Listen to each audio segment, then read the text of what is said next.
Ahora, lo que se abre es como un registro de oposición, se plantea... No, se abre un expediente en el que cada uno puede hacer sus observaciones a la presentación. ¿Sí? Incorporar como una actuación, como una nota, sus observaciones. Pero se valida esa... No, no es un registro de oposición. A ver, ¿cómo pasa? Disculpame, pero vuelvo Sí. a citarme para ver cómo son a mí en el transcurso de estos meses.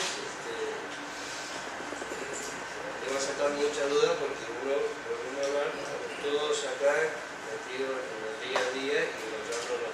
Es como si tengan los problemas bajo dos campos. Uno el campo eminentemente técnico, Sí. y podemos acá estar, como estamos hablando con el ingeniero, de que la normativa está hecha para el gas, tal, pero del gas, de que el efecto todavía no hay nada. Entonces podemos nosotros Sí. hacer apoyo que podemos defender.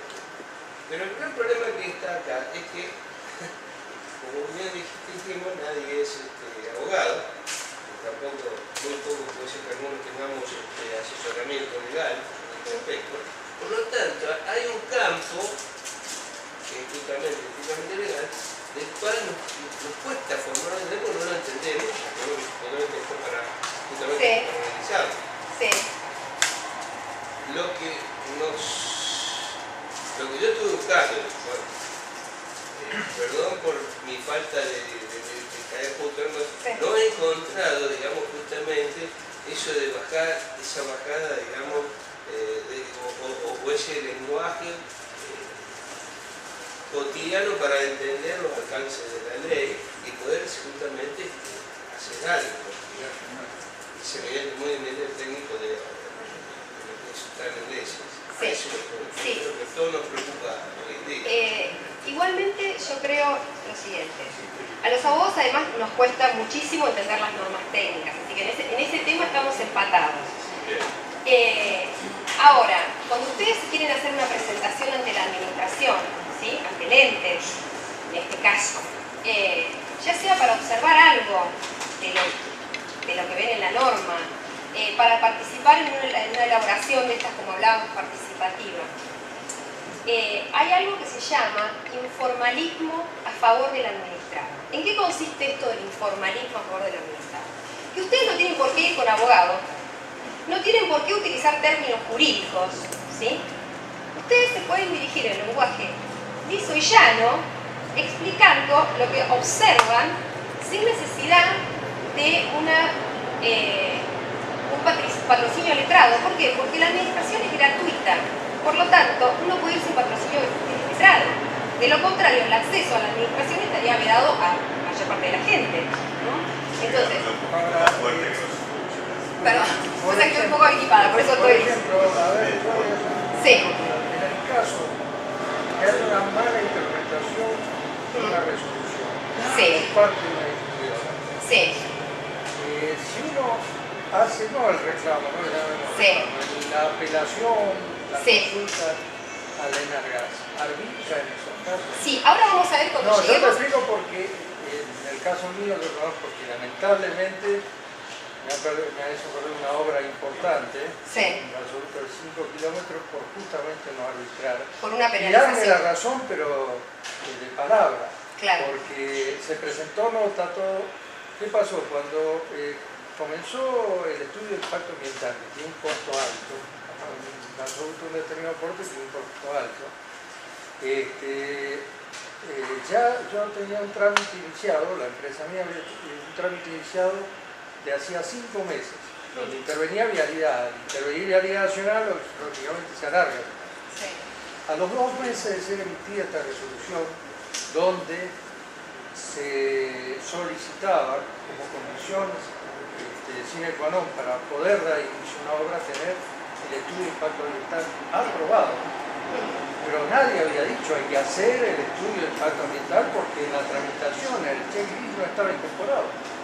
Cuando se produce la resolución de la ENARGAS donde habilitaba el inicio de la obra, como formalidad el ENARGAS emitía esa autorización y una notita abajo que la había puesto desde el momento que emitía esa resolución. En esa notita decía que se autorizaba el inicio de la obra siempre que estuviese aprobado el estudio de impacto ambiental.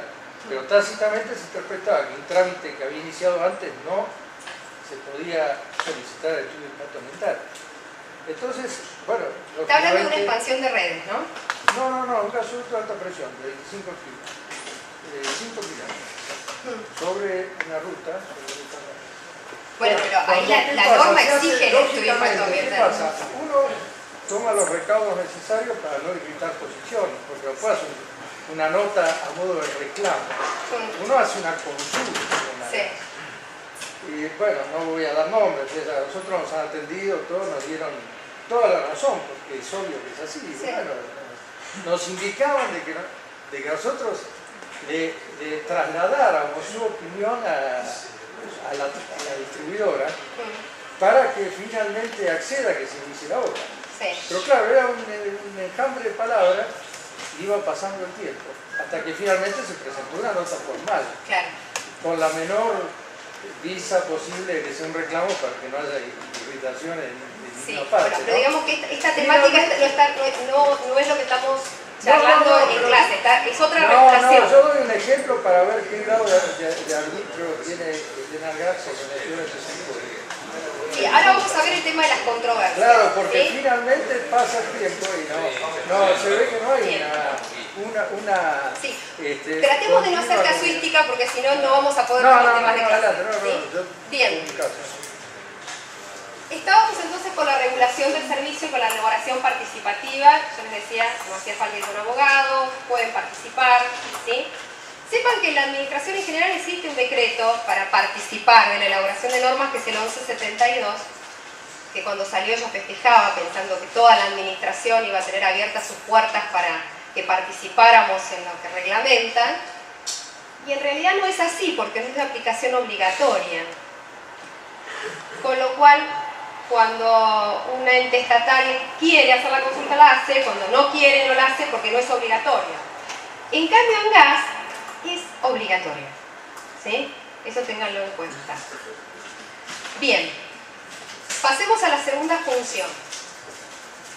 Vamos a ver. ¿Le dar la vuelta con el micrófono?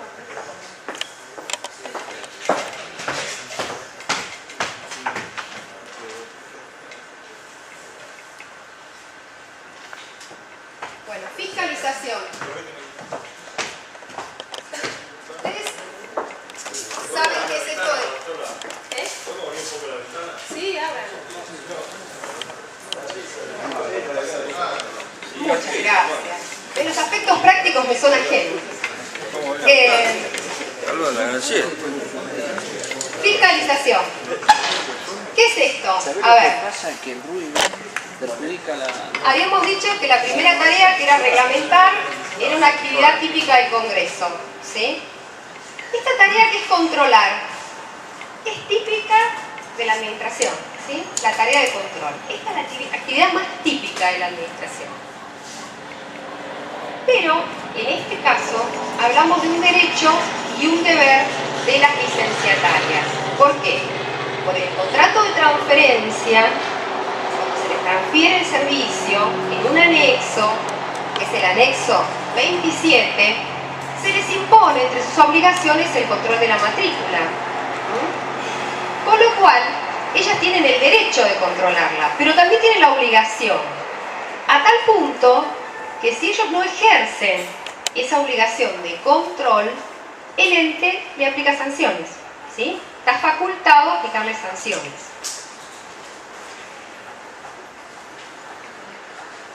Acá hablamos de imparcialidad. Ustedes tendrán 800.000 anécdotas sobre falta de imparcialidad. Yo recuerdo de los primeros años del ente algunas sanciones por falta de imparcialidad, ¿sí? Hijos y antenados hay en todas las industrias, en todos los sectores, pero una obligación básica de quien ejerce la tarea de control es la imparcialidad.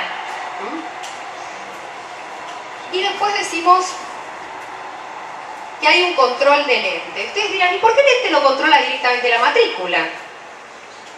¿Sí? Porque hay un poder de policía delegado en las licenciatarias. Delegado. ¿Qué es el poder de policía? Es el poder del Estado de controlar la actividad de alguien. En este caso está delegado en las licenciatarias. Pero esa delegación tiene un límite, y ese límite tiene que ver con la existencia de controversia. ¿Qué pasa? Y ahora vamos a pasar al punto de la resolución de controversias. Cuando entre un matriculado y una licenciataria surge una controversia, esencialmente en materia de penalidades, ¿sí? ¿Qué puede hacer el matriculado? Todos ustedes lo saben. Ir al ente, por artículo 66. Bueno, primero hay que ir a la distribuidora. Sí, primero van a la distribuidora. Bien. Instancia lente. Primero van a la distribuidora porque la distribuidora tiene obligación de procesar todo tipo de reclamos y de tratar de evitar la instancia del ente, pero lo más probable es que se le aplique una sanción, cuando usted pide que la reconsidere,